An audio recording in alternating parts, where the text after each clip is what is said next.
Hey everybody, Dave Bazanko here, and if you're just signing up for your first Ironman, I want to share with you today 10 mistakes that you can avoid and should avoid if you're training for your first Ironman.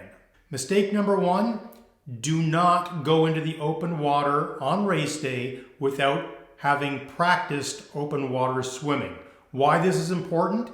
Guaranteed you're going to have panic attacks. Everybody does, and if you don't go in the water, even if you can swim the distance in a pool, it's such a different beast being in a pool versus the open water. The open water is filled with all kinds of good surprises and nasty surprises, and what you're going to have to learn how to do is manage your anxiety and manage panic attacks in the water. So make sure that when you're going out and doing your open water swimming, that you're not doing it alone, and that you're doing it 2 to 3 times a week in the beginning, so that you get comfortable learning how to manage a panic attack in the water. And the way you do that, you've got a wetsuit on, simply roll over onto your back, breathe, get your breathing under control, relax, then roll over and start swimming again. Okay, so mistake number 2 that I made is that I swam for years without a safety float. A safety float, simply it's got a dry bag component in here so you can throw your car keys in, tie that off, blow it up. Now it becomes a flotation device, a life-saving flotation device while you're out doing your open water swims. So even if you're swimming in a group, this piece of equipment is an essential piece of equipment now for when you're doing your training. I'll tell you why.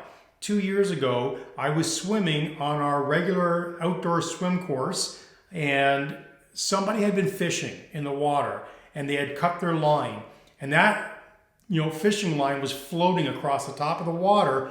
I couldn't see it. Nobody could see it until I swam into it.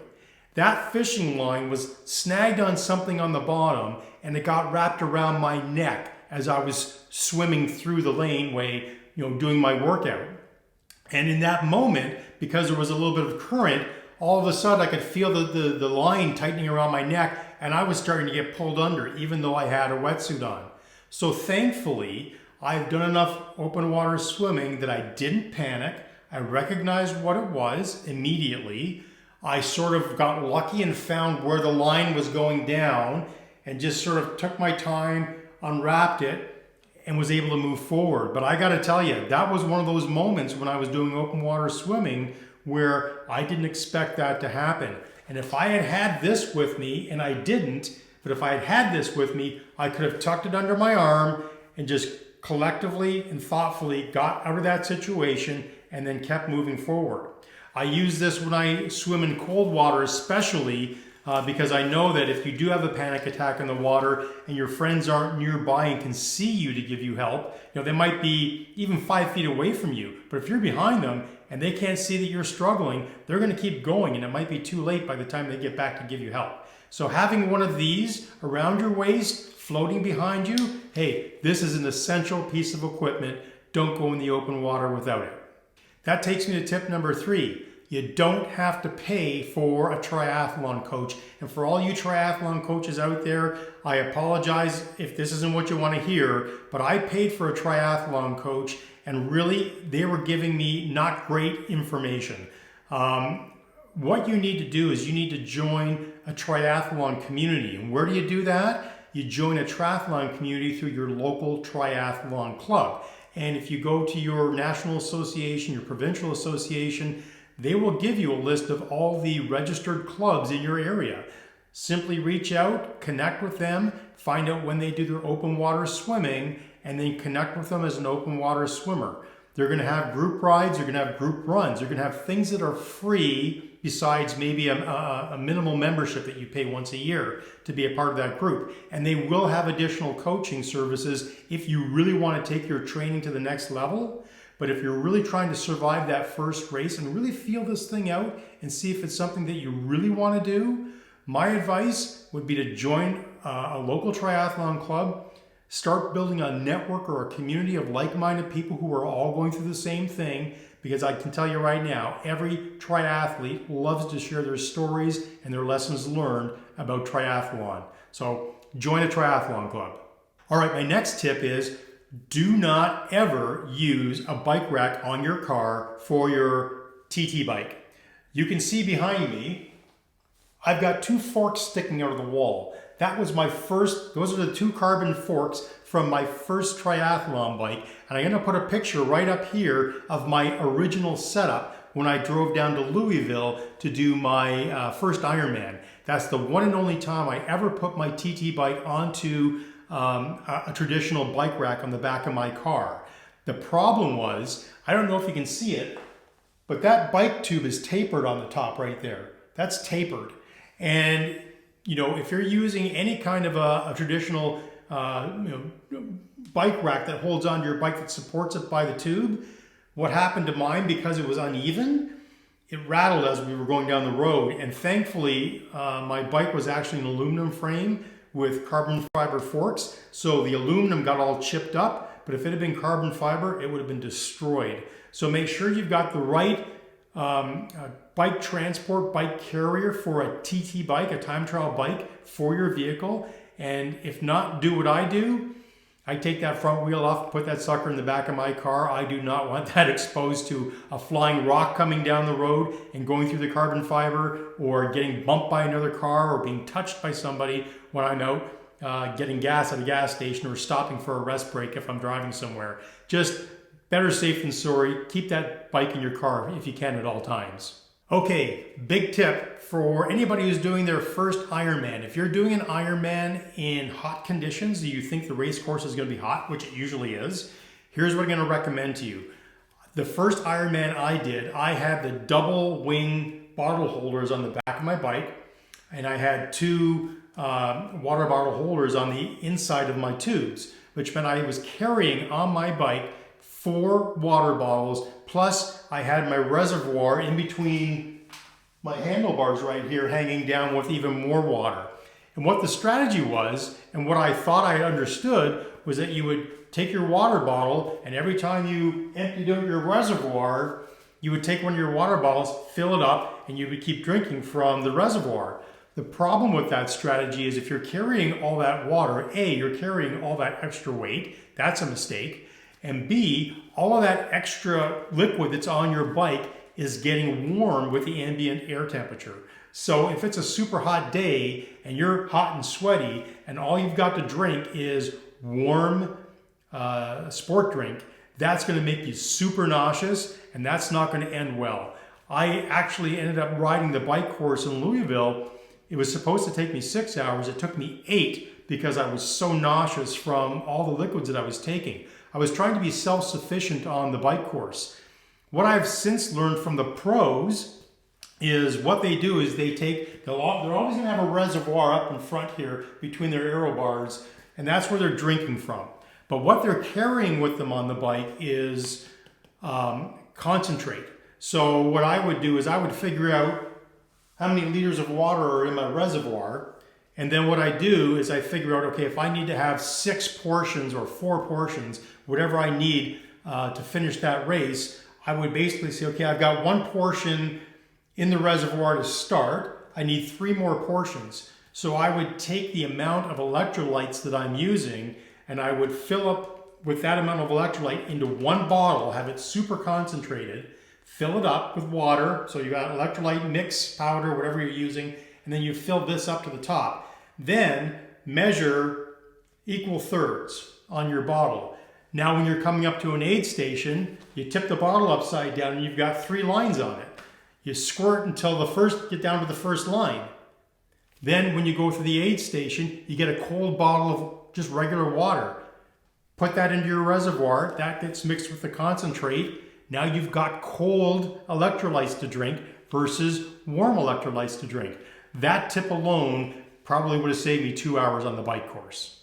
This next item is super important to me because at 58 years old, I spent the last 18 years of my life, actually I shouldn't say that, I spent probably the first 10 years between 40 and 50 still not wearing sunscreen. I didn't realize how much damage I was doing to my body, especially as I was getting older. I mean, heck, when I was in high school, we used to put baby oil on us to get a tan in March in Canada, like craziness. We were basically putting ourselves into a frying pan under the sun. what happened is, and what I'm going through right now, if you want to talk about this in the comments, I've got precancerous skin cancer. I don't know if you can see these dots all over my arms, all up and down my legs, on my torso, predominantly where I wasn't, where my shorts and top don't cover. If I look at the back of my arms, I'm covered in all these precancerous skin cancer blotches all up and down my arms. Man, you don't want skin cancer. And it's not cancer yet, but it's I'm on my way. So I'm doing everything that I can to put myself in the best possible position that if and when that day ever comes, I'm as ready and prepared as I can be. But part of that is making sure that I use sunscreen now every single time, whether I'm training or not, when I go outside in the sun. And let me tell you, I don't know where you are in the world. I know you can order this online. This is a Canadian product. It's Umbrella Sport 60. This is made for endurance athletes. It is sunscreen with a 60, what do they call a SPF sunblock. And the beautiful part about this stuff, if you're a triathlete, is it does not wash away in the water and in the sweat. Typically, I can put this on in the morning before the race at 6 o'clock. I can go do my swim. I can go on the bike and sweat like a bugger and not have to reapply any sunscreen until I get to the run portion of the race. And I've yet to have a farmer's tan ever now that I use this stuff, which tells me it's actually working. So you don't want skin cancer, put on sunscreen. Sunscreen that's gonna stay on your body and not get washed away through sweat or water. The next tip I wanna give you is, here's your coach, The Triathlete's Bible by Joe Friel. I don't know what edition is currently out in the marketplace, but this is the book that every triathlete needs to own as far as I'm concerned. I've recommended this book to hundreds, if not thousands, of athletes looking to become endurance athletes. Simply put, this book covers everything you need to know from the sport to training to what we call periodized training. That is how to take a race date and map that back by a year and block all of your training sessions for an entire year to get you safely to the starting line on race day and then get you through the finish. I cannot emphasize enough, you cannot play catch up with your training when you're doing Ironman training. You have to be rigid with your process, and you can't play catch up. You're going to get injured when you're putting your body through this sort of stress. So this was my first coach to the Triathlete's Bible. But then I had questions because it talks about things that until you fully go through this, you don't understand. And this is where I go back to, you don't really need a coach. You need to talk to other triathletes who can explain to you what it is. There's a whole section in here on sodium depletion. I read it, it went right over my head because I had never experienced it. But boy, when I did experience that on my Ironman in Cozumel, and now I know what that feels like, I absolutely understand it. I know how to prepare for it, and I help other athletes. I always carry salt tablets with me, more than what I need, because I know other athletes are going to cramp up who aren't prepared. So the idea is, and I'm going to talk about this in one of my self-motivation 30-day challenge videos. I'm going to talk about going from a selfish perspective to a selfless perspective. And being selfless means, putting good vibes out into the world, being prepared and having enough to help others in need. Now, my next tip, if you are doing a lot of training, and let's say you're on a rest week, or your training schedule only calls for a 2-hour bike ride, but you're out there, or maybe it's calling for a 90-minute run, but you're out there and the weather is just fantastic, you're loving it, you're in the groove, and you're thinking, I'm just gonna stay out for another 30 minutes, or I'm just gonna stay out on the bike for another hour. This is such an awesome day. Big mistake. The biggest mistake you can make is to overtrain, and you do that by getting out of your workout.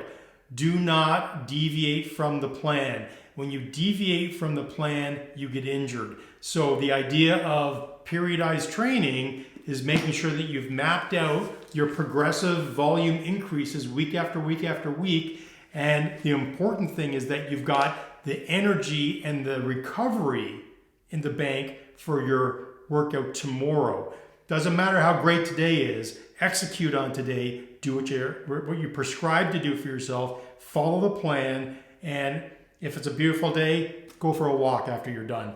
Don't go for a longer run. Don't go for a longer bike ride. you will not give your body the recovery time it needs to recover for your next workout. Now, when it comes to nutrition and what you're eating while you're training, my advice to you is do not deviate from what you've been eating up until race day. Don't go out and try spicy food the night before a race just because there's a great restaurant in town that you want to try. You do not want a GI issue on the race course the next day. But while you're training, know that the race that you've signed up for will always tell you right as soon as registration opens up what nutrition is going to be at the aid stations on the course. So make sure that while you are doing your training that you're using whatever nutrition is going to be available at the aid station on the race course. Make sure you're using that in your training leading up to the race. That way your gut is trained as well to be able to handle whatever nutrition you're bringing in, and you shouldn't technically have any GI issues because you haven't introduced anything new on race day. Okay, I know you're excited and you're there on race weekend, but I'm going to really urge you, and I know you're going to go to the pre-race briefing, but I'm really going to urge you to try to pay attention. I mean, it's great, be in the moment, look around. There's going to be a lot of nervous athletes there. 80% of the athletes at every Ironman are there for the first time because only 20% ever do it more than once. So I'm part of that 20% who've done it more than once, and I can tell you the biggest mistake I made on my first Ironman was that somehow I missed that there was a 2-loop run course. So make sure before you leave that race briefing, you know, is the swim a point-to-point or is it 2 loops? The bike course, is it a out and back or is it a 2 or 3 loop course? The run, make sure you understand, is this an out and back or is this a 2-loop course? Know where the aid stations are, know how many loops you've got to do. That's all you really have to pay attention to. That's the most important stuff, unless there's something regional or local going on that you need to be aware of. Those are the most important things that you need to be aware of on race day. Hey, if you get a drafting penalty, it's not the end of the world. Whenever I've been too close to another racer on the bike course, you know, the marshal will come by and they'll go, and that just tells you, hey, drop back or make a pass, one of the two.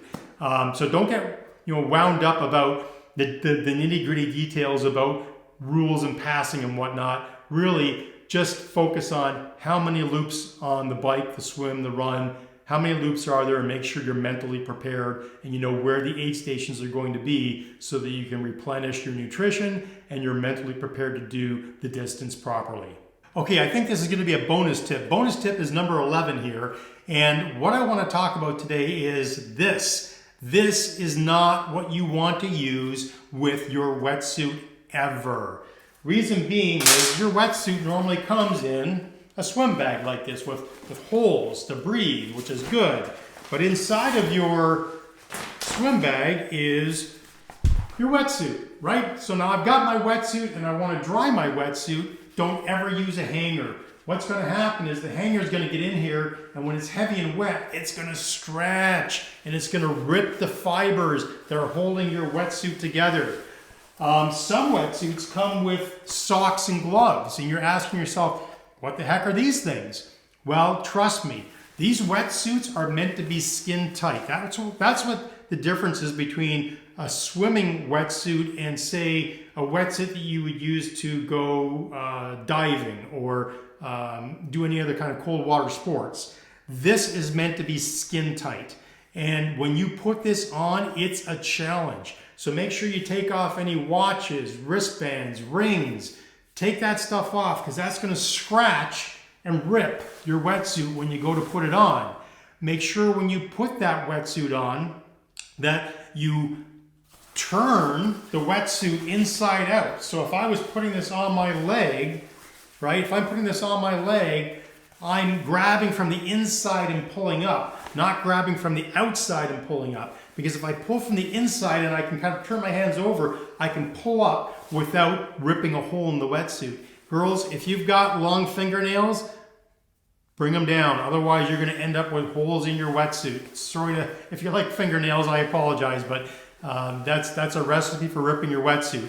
And as you're putting that wetsuit on, you're going to have to get used to scrunching down, squatting, and maneuvering it to get it over your shoulders. If it feels like it's too tight, it's probably the right fit. Because once you get into the water, what you don't want to have happen is you don't want a gap up here in the neck. You don't want a gap where water can get in. Because when water gets in, then water comes under here and it pools in your armpits. Because remember, you're not standing, you're floating. And there's a natural pool right here of openness where if water gets in, it can feel like you're swimming with two like grocery bags under your armpits, kind of holding you back. So the idea is to make sure that you've got a nice, tight, form-fitted wetsuit. But then when you do jump into the water, this is what you want to do. If it's cold water, just pull on your neck just a little bit, let a little bit of water get in. What happens is that cold water comes in and it creates a thermal barrier right here. The reason why in cold water you might start to hyperventilate and why people tend to hyperventilate and drown in cold water is because if this area doesn't warm up quickly enough, it causes you to have a panic attack, right? And when you have a panic attack, you have a hard time breathing. That runs into all kinds of problems. So when you jump into cold water, roll over on your back, let a little bit of water in, give it a little rub. It'll get warmed up soon enough. Start on your merry way. That creates a thermal barrier and you're golden. Hey, so that's my 10, maybe 11 mistakes that I wanted to share with you that I've made, that I hope these tips are going to help you have a better experience on race day. Tell me if you're an Ironman triathlete and you've got other tips you want to share, leave them in the comments. If you're training for your first or your next race, tell me where it is. Leave it in the comments. Know that you are part of a community that's looking out for each other. That's one of the best things about being an Ironman triathlete is I'm part of a community of like-minded folks who all want to pay it forward. So if you like this video and you know somebody who's doing a race with you, share this video, give it a like, leave me a comment, tell me what race you're doing, leave another tip if you think I've left something out, because I'm sure there's lots I've left out. This is just what I went through, trying to share it with you. Thanks, have a great day, and if you haven't already done so, check out right here. I've got a 30-day self-motivation challenge to help dads out there figure out how to stay self-motivated, and it's all through the experiences that I've had at the Ironman and how you can bring that into your everyday life. So thanks for watching, and we will see you in the next video. Bye for now.